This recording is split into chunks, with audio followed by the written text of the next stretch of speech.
Ya no es que sea usted ahora mismo un estorbo para los asturianos, lo es para toda la cornisa cantábrica. Le preguntaba hace 15 días, en el anterior pleno, si iba a asumir la responsabilidad de que Asturias fuera la última comunidad de la cornisa cantábrica en incorporar esa normalidad.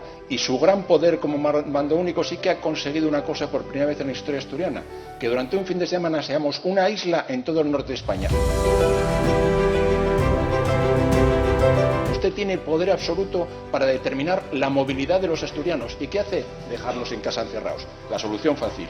Buena para usted políticamente, mala para todos los asturianos. ¿Qué está haciendo usted mal o qué está haciendo mal ellos? Porque no entendemos que presuma tanto de los resultados sanitarios en Asturias y que seamos los últimos en incorporarnos a esa movilidad en la cornisa cantábrica. Y este aquí la obra del presidente autonómico con el mayor poder de la democracia. 2 cuartillas no llega, me reservé un par de horas para estudiarlo, al final valieron un par de minutos, porque más allá que decreto parece una homilía de obispo franquista. Esto es como ha ejercido usted su poder. Es este cuadrículo naranja que hay aquí.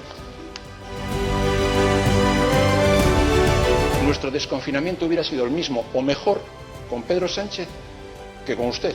No vamos a consentir que nos vuelvan a encerrar en casa sin ningún criterio más que todos casa y todos a la calle. No vamos a volver a tolerar que se nos trate como a un rebaño.